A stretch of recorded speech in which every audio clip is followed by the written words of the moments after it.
વિદ્યાર્થી મિત્રો, ધોરણ 10 નું એક રસપ્રદ પ્રકરણ વર્તુળ આધારિત ક્ષેત્રફળ, અને એમાં પણ આપણે હવે 70% અભ્યાસક્રમને ધ્યાનમાં રાખીને વાત કરવાની છે. થોડુંક થિયરિકલ ભાગ જોઈ લઈએ અને પછી સ્વાધ્યાય 12.1 ની વાત કરીએ. તો અહીંયા પહેલા તો વર્તુળ આધારિત ક્ષેત્રફળ છે, તો વર્તુળના કન્સેપ્ટ સમજીએ. પછી આગળ જતા વર્તુળના કન્સેપ્ટમાંથી વૃત્તાંશ, વૃત્તખંડ, વર્તુળનો ચાપ, એની બધી વાતો લેશું. તો પહેલા વર્તુળ, તો વર્તુળનો પરિઘ અથવા પરિમિતિ. અહીંયા દાખલા તરીકે એક વર્તુળ છે, પરિઘ અથવા પરિમિતિ. તો પરિઘ અથવા પરિમિતિ એટલે આખી આ સપાટી પર કાપેલું કુલ અંતર, અને પરિઘ અથવા પરિમિતિ કહેવાય. એટલે કે વર્તુળની બહારની સપાટી એને પરિઘ અથવા તો પરિમિતિ કહેવાય. બરાબર છે. તેનું સૂત્ર છે 2πr. હવે અર્ધવર્તુળ લઈએ તો એનો પરિઘ છે એ પાઈ 2πr નો અડધો એટલે કે πr થાય. પણ જો અર્ધવર્તુળની કુલ પરિમિતિ કહીએ તો કુલ પરિઘ કહીએ, એટલે કે એક અર્ધવર્તુળાકાર બગીચો છે, એક અર્ધવર્તુળાકાર મેદાન છે, તો એમાં આટલો ભાગ આવે વત્તા આ ભાગ આવે, આ ભાગ એડ થાય. તો આ ભાગ એટલે શું? વર્તુળનો વ્યાસ. તો જો ખાલી વક્ર સપાટી લઈએ, વર્તુળ અર્ધવર્તુળની પરિઘ તો πr, પણ એની કુલ સપાટીનો કુલ પરિમિતિ લઈએ તો πr વત્તા 2r. 2r એટલે કે વર્તુળનો વ્યાસ. તો આનો આપણે ઉપયોગ કરવાનો હોય કે એક અર્ધવર્તુળાકાર ખેતર હોય એને ફરતે વાડ કરવી હોય, તો વાડ કરવી હોય ત્યારે આ πr વત્તા 2r આવે. હવે વર્તુળનું ક્ષેત્રફળ તો πr² જે આપણે 7મા ધોરણથી ભણતા આવી છે, અને અર્ધવર્તુળનું ક્ષેત્રફળ તો 1/2 πr². પણ એક નવી વાત છે કંકણાકાર, જે તમે 9thમાં ભણી ગયા છો. તો કંકણાકારનું ક્ષેત્રફળ, દાખલા તરીકે એક વર્તુળ છે, અંદર બીજું નાનું વર્તુળ છે, તો કંકણાકાર એટલે આ ભાગ. તો આ ભાગનું ક્ષેત્રફળ આપણે જોઈશું. ધારો કે તો આ ભાગનું ક્ષેત્રફળ શોધવું હોય તો આપણે શું કરવાનું? મોટા વર્તુળના ક્ષેત્રફળમાંથી નાના વર્તુળનું ક્ષેત્રફળ બાદ કરીએ. ધારો કે મોટા વર્તુળની ત્રિજ્યાને આપણે કેપિટલ R વડે બતાવીએ અને નાના વર્તુળની ત્રિજ્યાને આપણે સ્મોલ r વડે બતાવીએ, તો આપણે કહી શકીએ મોટા વર્તુળનું ક્ષેત્રફળ એટલે કે પાઈ કેપિટલ R², એમાંથી નાના વર્તુળનું ક્ષેત્રફળ એટલે કે પાઈ સ્મોલ r², આ બાદ કરી દો એટલે આપણને આ કંકણાકારનું ક્ષેત્રફળ મળી જાય. પાઈ કોમન કાઢો તો મોટો r² માઈનસ નાનો r². પણ બે વર્ગના તફાવતનો અવયવ હોય તો એકવાર વત્તા ને એકવાર ઓછા, તો પાઈ કૌંસમાં r + r, r - r આપણે લઈ શકાય. અને કંકણાકારની પહોળાઈ કેટલી હોય? તો કે મોટો ત્રિજ્યામાંથી નાની ત્રિજ્યા બાદ, એટલે કે capital R minus small r, એટલે આપણને એક કંકણાકારની ત્રિજ્યા પહોળાઈ આપણને મળી જાય. વધુ સમય ન બગાડતા આમાં 12.1 ના દાખલાઓ જ આપણે આના કનેક્શનમાં જોવાનું શરૂ કરીએ. 12.2 વખતે આપણે વર્તુળનું ચાપ, લઘુચાપ, ગુરુચાપ, અર્ધવર્તુળ ચાપ, લઘુ વૃત્તાંશ, ગુરુ વૃત્તાંશ, અર્ધ વૃત્તાંશ, લઘુ વૃત્તખંડ, ગુરુ વૃત્તખંડ, અર્ધ વૃત્તખંડ, આની આપણે સમજૂતી લેશું. પણ આપણે અત્યારે આ તમે ઝડપથી પોઈન્ટ જોઈ લ્યો, આપણે 12.1 નો પ્રારંભ કરીએ.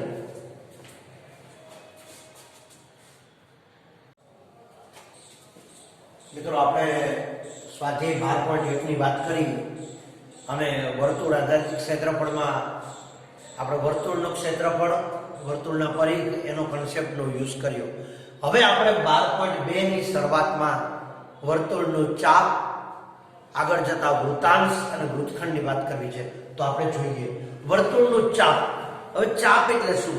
તો આમ એક સરળ ભાષામાં કહીએ ને તો વર્તુળ પરના બે બિંદુથી રચાતા વર્તુળના ભાગને ચાપ કહે છે.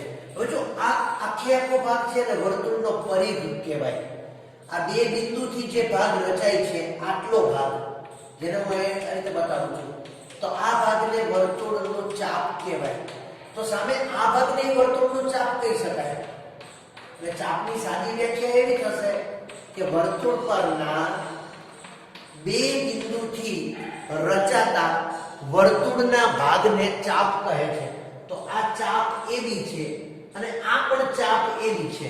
હવે આપણે એમ કહીએ કે આખે આખો પરિઘ છે, વર્તુળના પરિઘના અડધાથી ઓછો ભાગ હોય વર્તુળ પરનો, એને વર્તુળનું લઘુચાપ કહે છે. અને વર્તુળના પરિઘના અડધાથી વધુ હોય અને જે ચાપ હોય એને વર્તુળનું ગુરુચાપ કહે છે. અને વર્તુળના પરિઘના અડધા જેટલું હોય એને અર્ધવર્તુળ ચાપ કહે છે. તો લઘુચાપ એટલે શું? તો કે વર્તુળના પરિઘના અડધાથી ઓછો ભાગ ધરાવતું જે ચાપ છે એ લઘુચાપ છે, અને અડધાથી વધુ ભાગ ધરાવતો ચાપ છે એ ગુરુચાપ છે.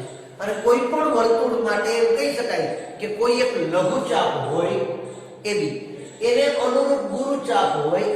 આ લઘુચાપ અને એને અનુરૂપ ગુરુચાપ આ બંનેનો સરવાળો કરીએ તો વર્તુળનો પરિઘ બની જાય. હવે આ ચાપ છે એ શેનાથી બને છે? તો કે કેન્દ્ર આગળ બનતા ખૂણાથી. ધારો કે આપણે થીટા નામના સંકેતથી લઈએ.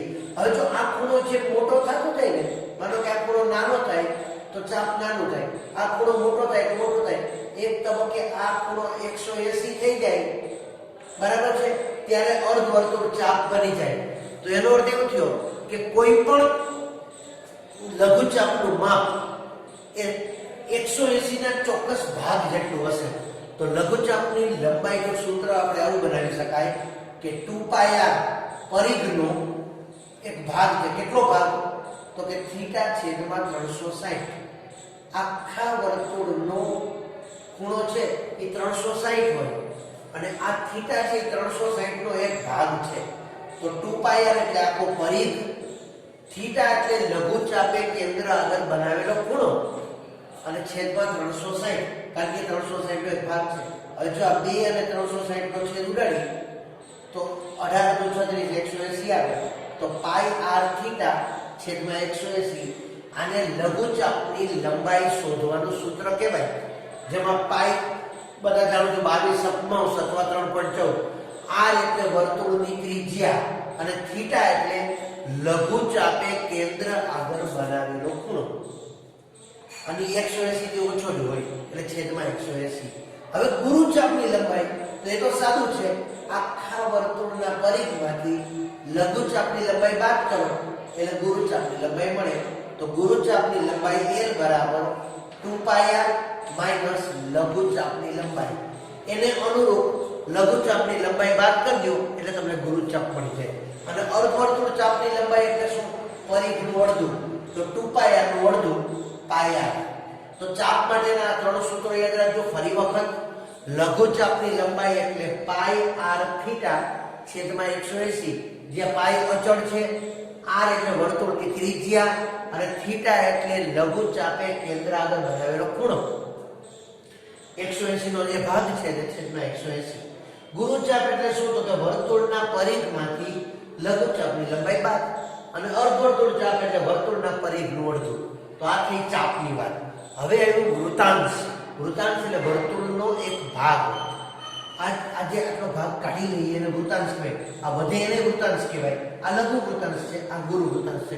તો આપણે વૃતાંશની ટેકનિકલ વ્યાખ્યા આપી તો આપણે એમ કહી શકાય કે વર્તુળની બે ત્રિજ્યાઓ ની વચ્ચે ઘેરાયેલા ભાગને વર્તુળનું વૃતાંશ કહે છે. વર્તુળની બે ત્રિજ્યાઓ વચ્ચે ઘેરાયેલા ભાગને વૃતાંશ કહે છે. તો ઘેરાયેલો ભાગ આ બે ત્રિજ્યાની વચ્ચે આઈ પણ છે અને આ પણ છે. તો આપણે હવે એમ કહીએ કે વર્તુળની બે ત્રિજ્યા વચ્ચે ઘેરાયેલો ભાગ કે જેમાં, બરાબર સમજો, કેન્દ્ર આગળ બનતો ખૂણો આવેલો હોય, ખૂણાની અંદરનો ભાગ હોય. વર્તુળની બે ત્રિજ્યા અને ખૂણાની અંદરનો વર્તુળનો ભાગ છે એ લઘુ વૃતાંશ છે. જ્યારે વર્તુળની બે ત્રિજ્યા અને વર્તુળના કેન્દ્ર આગળ બનતા ખૂણાની બહારનો વર્તુળનો ભાગ એને ગુરુ વૃતાંશ કહેવાય. એટલે લઘુ વૃતાંશ છે એમાં બે ત્રિજ્યા અને કેન્દ્ર આગળ બનતા ખૂણાની અંદરનો ભાગ. પણ એ કેનો? તો વર્તુળનો.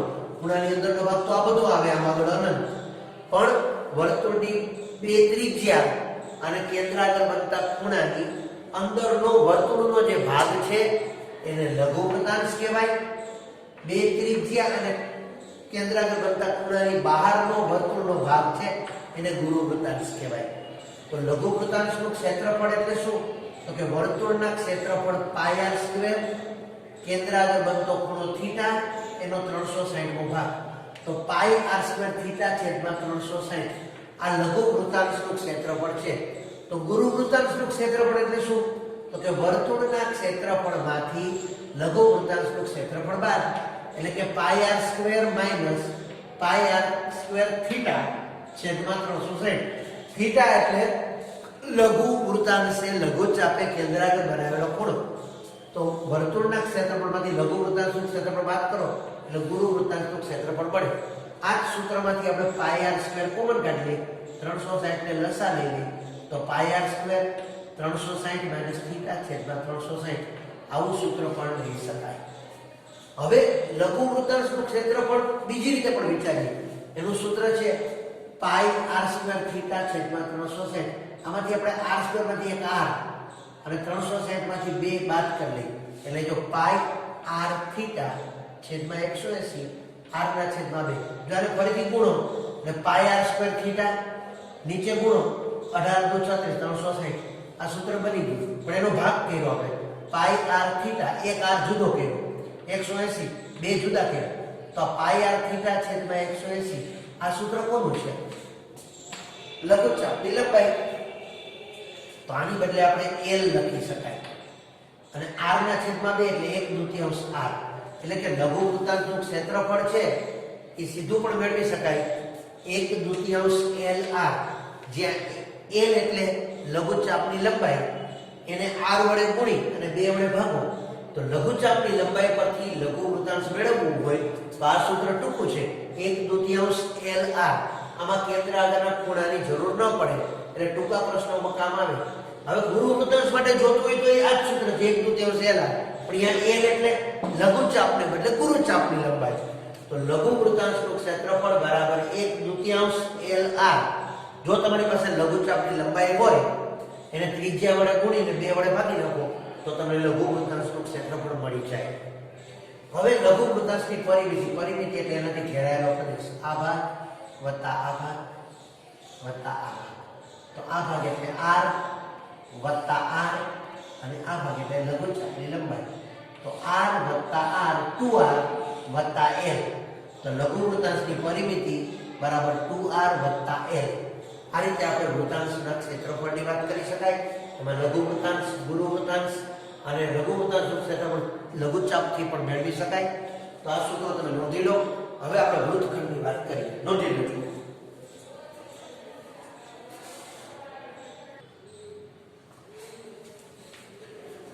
હવે વર્તુળનો વૃત્તખંડ. વૃત્તખંડ એટલે શું?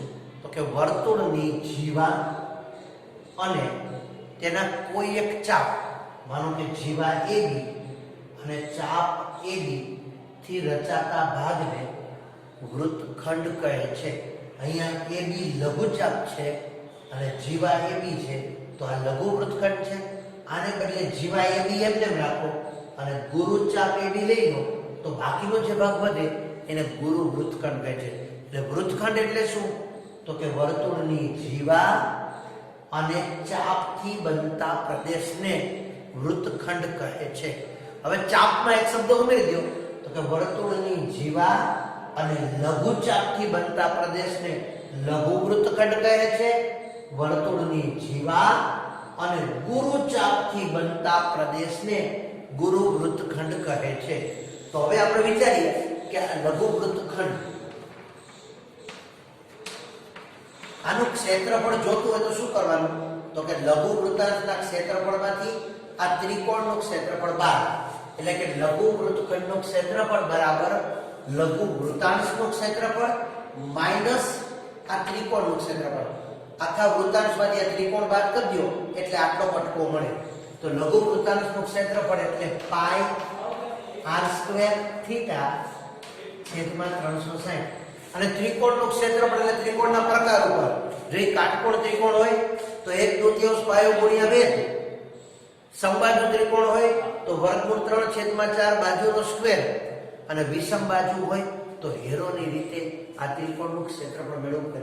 ત્રિકોણ OAB નું ક્ષેત્રફળ, ત્રિકોણ OAB નું ક્ષેત્રફળ, આ ત્રિકોણનું ક્ષેત્રફળ ત્રિકોણના પ્રકારને આધારે નક્કી કરી શકાય.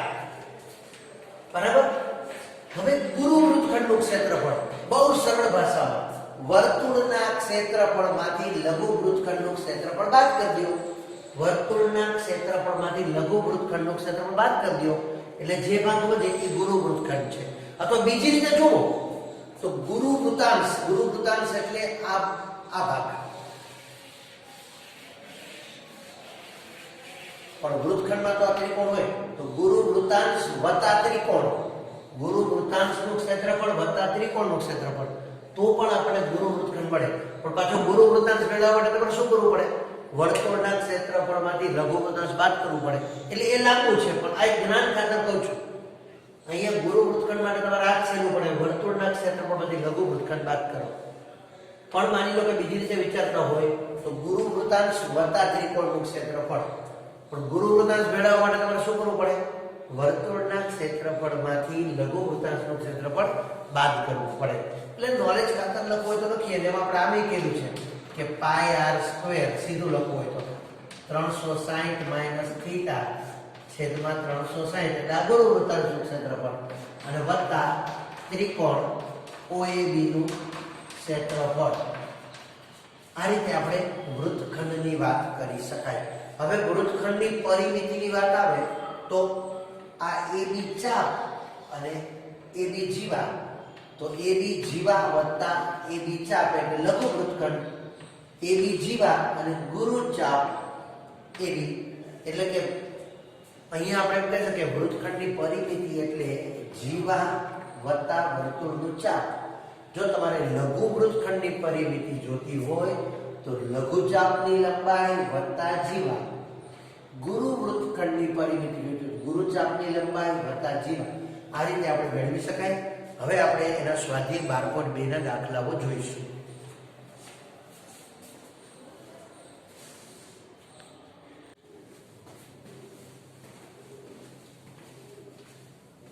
વિદ્યાર્થી મિત્રો, આપણે 12.2 માટેના સૂત્રો સમજ્યા વર્તુળ આધારિત ક્ષેત્રફળના. હવે 12.2 ના આપણે દાખલાઓ શરૂ કરીએ. પહેલી રકમ છે 6 સેમી ત્રિજ્યાવાળા વર્તુળના વૃત્તાંશ દ્વારા કેન્દ્ર આગળ 60 અંશનો ખૂણો બનતો હોય તો આ વૃત્તાંશનું ક્ષેત્રફળ શોધો. એટલે કે જો આપણે આકૃતિની જરૂર નથી પણ નોલેજ ખાતર વિચારીએ કે આ રીતે એક વર્તુળ છે. આ વર્તુળના કેન્દ્ર આગળ 60 માપનો ખૂણો બને છે. આ એનું કેન્દ્ર છે. આ OA એની ત્રિજ્યા છે 6 સેમી. તો આ વૃત્તાંશનું ક્ષેત્રફળ શોધો. એટલે કે લઘુ વૃત્તાંશનું ક્ષેત્રફળ જેમાં ત્રિજ્યા અને ખૂણો આપણને આપેલું છે. તો આપણે અહીંયા લખી શકાય લઘુ વૃત્તાંશનું ક્ષેત્રફળ, અથવા ખાલી રકમમાં વૃત્તાંશ કે ત્યારે મોટે ભાગે લઘુ વૃત્તાંશ છે એવું સ્વીકારી લેવાનું છે. લઘુ વૃત્તાંશનું ક્ષેત્રફળ તેનું સૂત્ર છે πr² θ છેદમાં 360. હવે આપણે કિંમત મૂકીએ.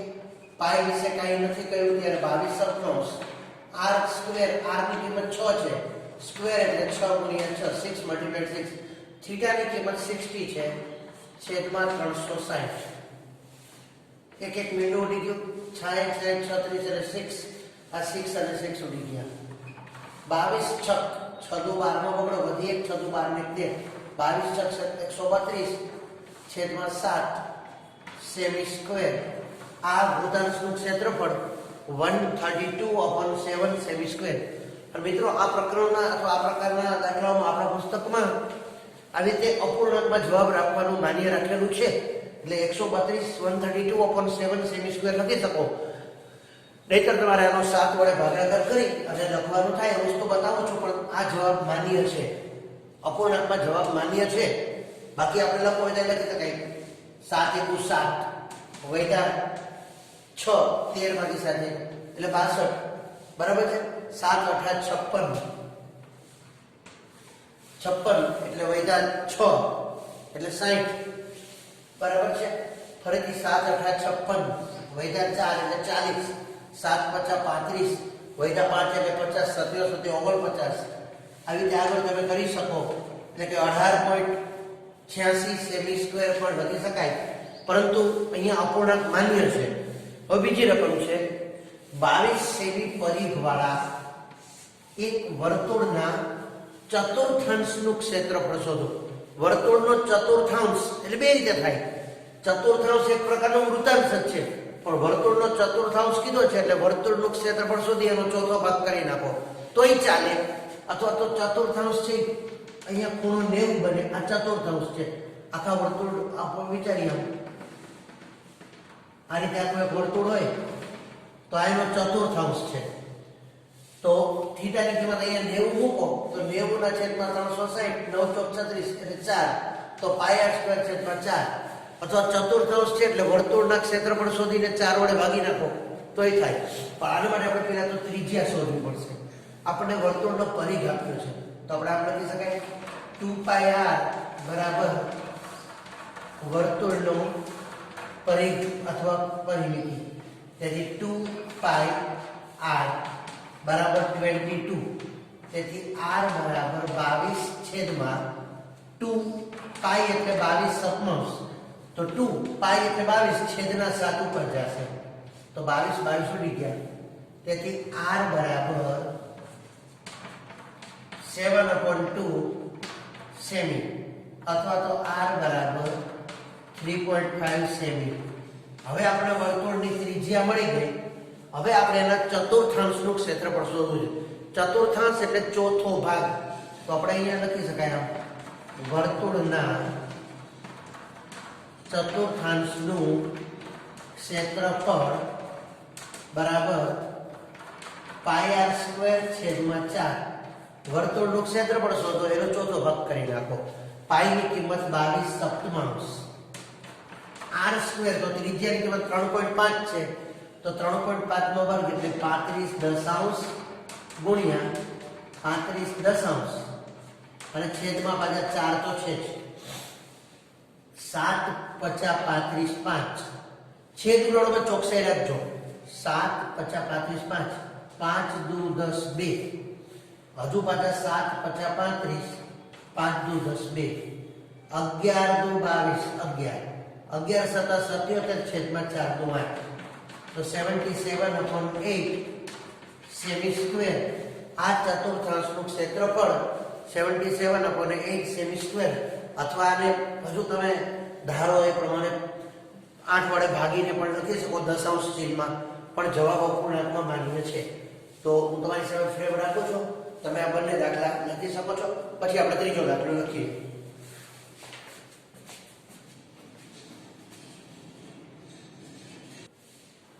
જો હવે ત્રીજો દાખલો છે, હું રકમ વાંચું છું. એક ઘડિયાળના મિનિટ કાંટાની લંબાઈ 14 સેમી છે. મિનિટ કાંટાની લંબાઈ 14 સેમી છે. આ ઘડિયાળનો મિનિટ કાંટો 5 મિનિટમાં પરિભ્રમણ કરે છે. એ ભાગનું ક્ષેત્રફળ શોધો. હવે જો આપણે અહીંયા એક ઘડિયાળ બતાવી છે, પહેલા તો આપણે કન્સેપ્ટ સમજી લઈએ, પછી સૂત્ર તો સમજાશે. આ એક ઘડિયાળનો ચંદો બતાવેલો છે વર્તુળાકાર. આ મિનિટ કાંટો છે, એ 5 મિનિટમાં પરિભ્રમણ કેટલું કરે છે? તો કે અહીંયા 12 ઉપર હોય તો 1 ઉપર આવે, અથવા 1 ઉપર હોય તો 2 ઉપર આવે, 2 હોય તો 3 ઉપર આવે. કારણ કે આપણે ખબર છે કે આ 5-5 મિનિટના ગાળા છે. હવે બરાબર સમજો બુદ્ધિપૂર્વક કે આ ખૂબ ઘડિયાળનો ચંદો છે, આ મિનિટ કાંટો છે, એ આખું ચક્કર પૂરું કરે તો કેટલો ખૂણો કાપે? તો કે 360. અને મિનિટ કેટલી ફરે? તો કે 60 મિનિટ. તો આપણે અહીં નોલેજ ખાતે શું કહેવાય કે 60 મિનિટમાં 360 અંશનો ખૂણો બને. તો 1 મિનિટમાં કેટલો બને? 1 મિનિટમાં 360 છેદમાં 6 એટલે કે 360 છેદમાં 60, સોરી 60 મિનિટમાં 360 નો ખૂણો બને. તો 1 મિનિટમાં કેટલો બને? 360 છેદમાં 60. એટલે કે 6 અંશનો ખૂણો બને. હવે 1 મિનિટમાં 6 અંશનો ખૂણો બને અને આ કેટલી મિનિટ થાય છે તો કે 5 મિનિટ. તો 5 મિનિટમાં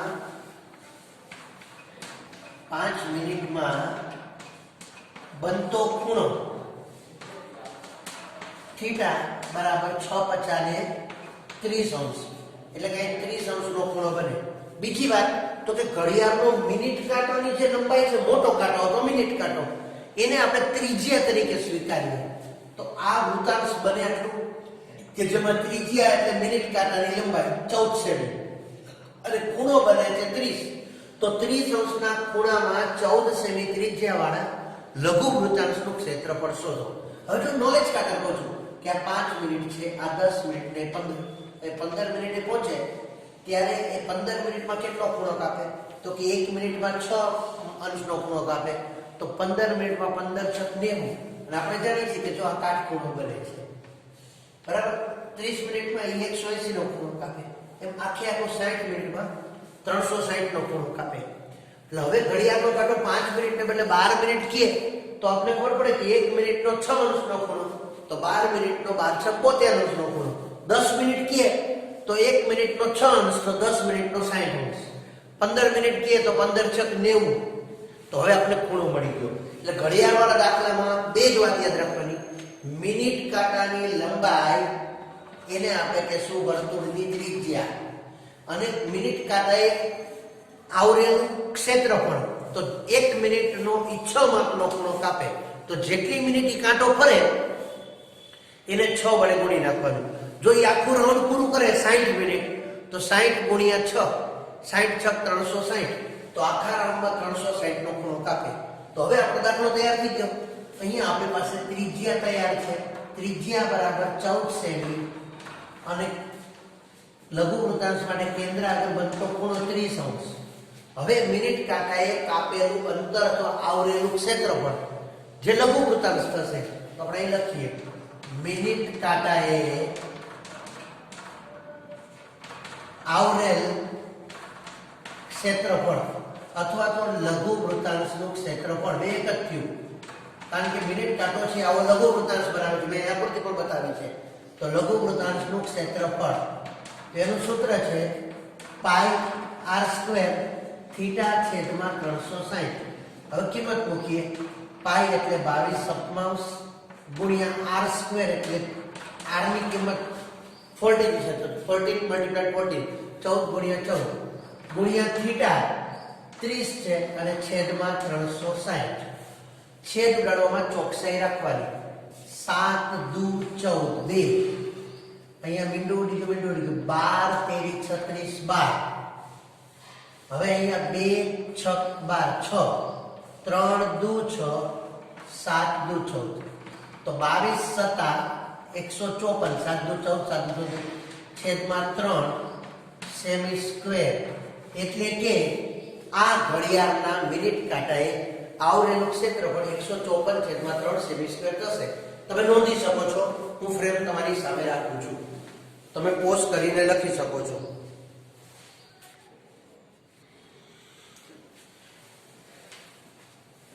જો ચોથી રકમ છે, ખૂબ જ સરસ દાખલો છે. આપણે એને નિરાતે બે રીતે સમજશું. પહેલા હું એની રકમ બોલું છું. 10 સેમી ત્રિજ્યાવાળા એટલે r બરાબર 10 સેમી વર્તુળની જીવા એ કેન્દ્ર આગળ કાટખૂણો આંતરે છે એટલે થીટા બરાબર 90 આંતરે છે. તો તેને અનુરૂપ એનાથી બનતો અનુરૂપ લઘુ વૃત્તખંડનું ક્ષેત્રફળ શોધો અને ગુરુ વૃત્તાંશનું ક્ષેત્રફળ શોધો. હવે આપણે બે વસ્તુ શોધવી છે. પહેલા આપણે લઘુ વૃત્તખંડની વાત કરીએ. જો ફરીથી એક વાર અને રકમમાં કેવું છે કે પાઈ બરાબર 3.14 3.14 લેવા. હવે જો આપણે એ પહેલો ભાગ જોઈએ કે આ એક વર્તુળ છે, આ એની જીવા AB છે, કેન્દ્ર આગળ બનતો ખૂણો 90 છે અને ત્રિજ્યા 10 છે. તો આ લઘુ વૃત્તખંડ જોતું હોય, જો લઘુ વૃત્તખંડ એટલે અમે રેખાંકિત ભાગ કર્યો છે, તો આટલા ભાગનું ક્ષેત્રફળ જોતું હોય તો સૂત્ર છે કે લઘુ વૃત્તખંડનું ક્ષેત્રફળ બરાબર લઘુ વૃત્તાંશનું ક્ષેત્રફળ એટલે કે AOBP. આ લઘુ વૃત્તાંશનું ક્ષેત્રફળ, એમાંથી આ ત્રિકોણનું ક્ષેત્રફળ શું કરવાનું 12. અને ધીરજપૂર્વક આપણે આ દાખલો ગણીએ. પછી આની એક બીજી વાત પણ કરું છું હમણાં. તો પહેલું કામ કરીએ છીએ આપણે લઘુ વૃત્તખંડનું ક્ષેત્રફળ. લઘુ વૃત્તખંડનું ક્ષેત્રફળ બરાબર લઘુ વૃતાંશનું ક્ષેત્રફળ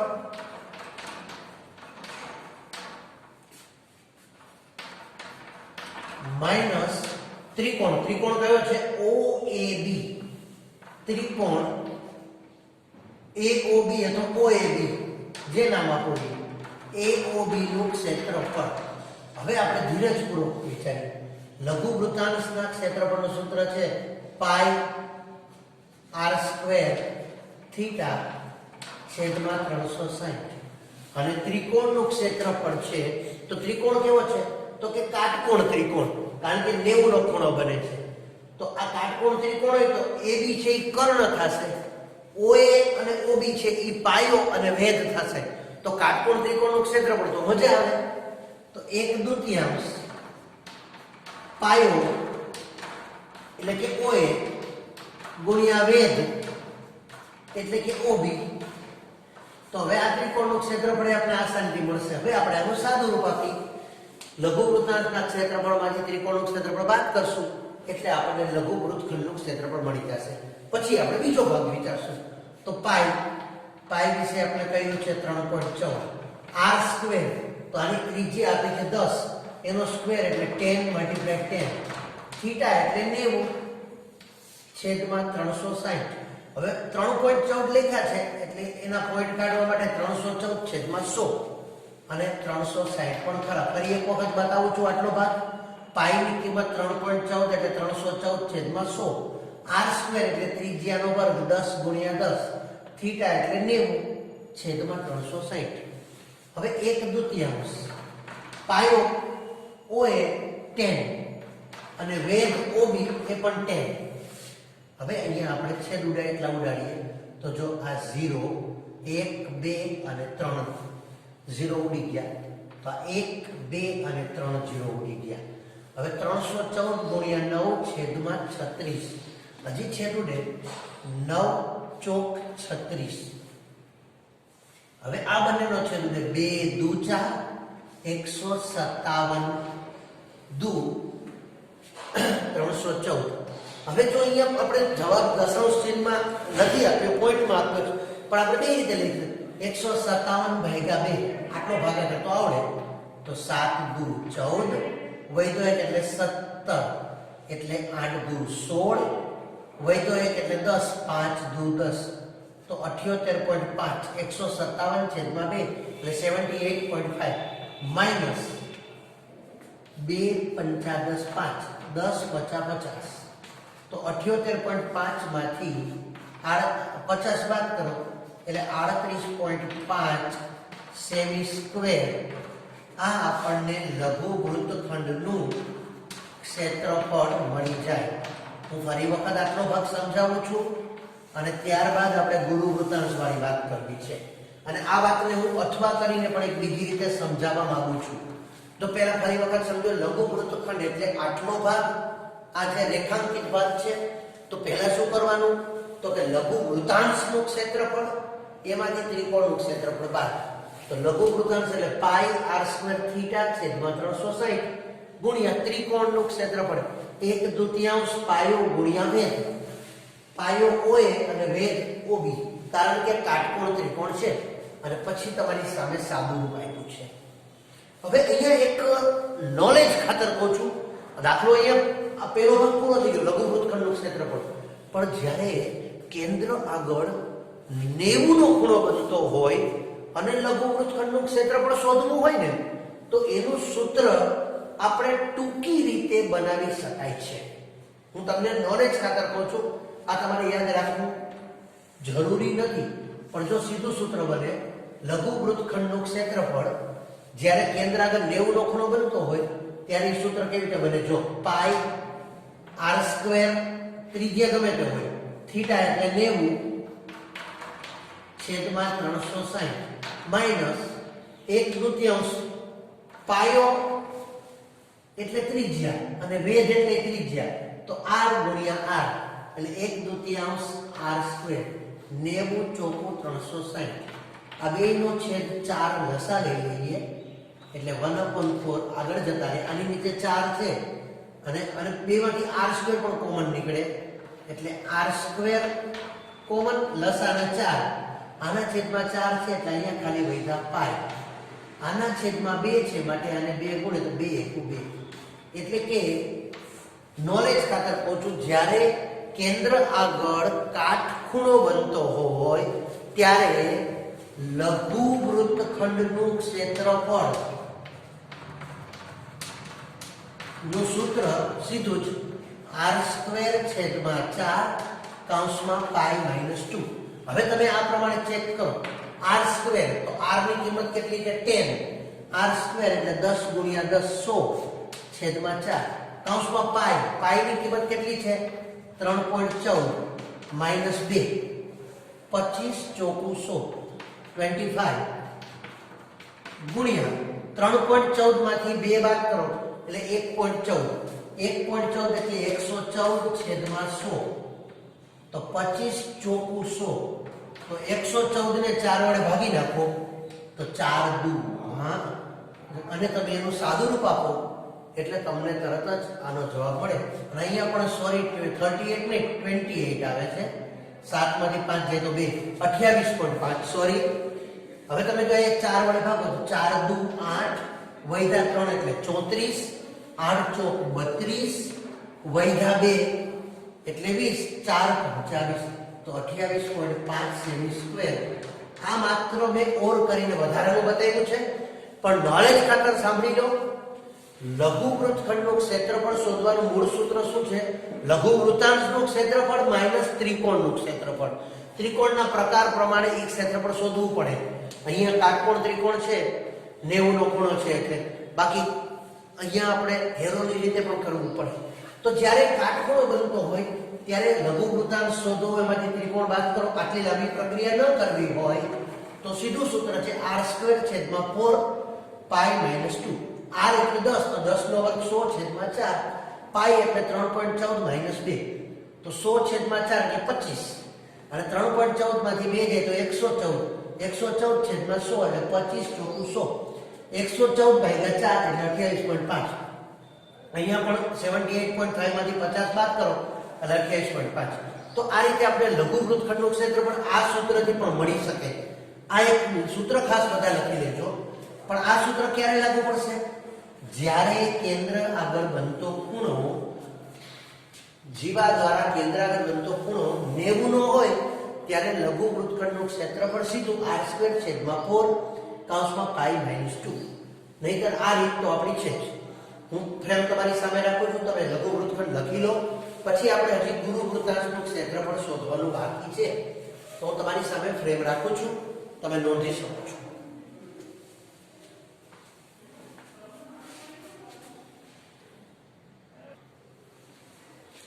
જો હવે આ દાખલામાં ગુરુ વૃત્તાંશનું ક્ષેત્રફળ બરાબર વર્તુળનું ક્ષેત્રફળ માઈનસ લઘુ વૃત્તાંશનું ક્ષેત્રફળ જો અહીંયા કરેક્શનમાં છે ગુરુ વૃત્તાંશનું ક્ષેત્રફળ બરાબર વર્તુળનું ક્ષેત્રફળ માઈનસ લઘુ વૃત્તાંશનું ક્ષેત્રફળ વર્તુળનું ક્ષેત્રફળ એટલે પાઈ r², લઘુ વૃત્તાંશનું એટલે પાઈ r² થીટા છેદમાં 360 અહીંયા જો આપણી પાસે લઘુ વૃત્તાંશનું ક્ષેત્રફળ તૈયાર હોય તો વર્તુળમાંથી એ બાદ કરી શકાય ન હોય તો બંનેમાંથી પાઈ r² કોમન 360 લસા આવે એટલે 360 માઈનસ થીટા છેદમાં 360 આ સૂત્ર આપણે સૂત્રની યાદીમાં પણ લખાવેલું છે હવે કિંમત મૂકીએ પાઈ એટલે 3.14 છેદમાં 100 ગુણ્યા r એટલે 10 એનો સ્ક્વેર એટલે 100 કૌંસમાં 360 માઈનસ થીટા ની કિંમત 90 છેદમાં 360 આ 100 ઉડી ગયા 314 ગુણ્યા 360 માંથી 90 બાદ કરો 270 છેદમાં 360 બંનેનો 0 ઉડી ગયો છેદ ચોકસાઈથી જોજો 9 તેરી 27 9 ચોક 36 હજુ બે ભાગ ચાલે 2 દુ 4 157 દુ 314 હવે 157 તેરી 7 તેરી 21 15 તેરી 45 તેરી 47 471 છેદમાં 2 આનો ભાગાકાર કરો 2 દુ 4 2 તેરી 6 વૈધો 1 2 પંચા 10 વધ્યો એક 2 પંચા 10 એટલે કે 235.5 સેમી સ્ક્વેર આ લઘુ ગુરુ વૃત્તાંશનું ક્ષેત્રફળ મળે. જરા ચોકસાઈથી આ વસ્તુને તમે ધ્યાને લઈ નોંધી લેજો. ઓકે, ફ્રેમ રાખું છું.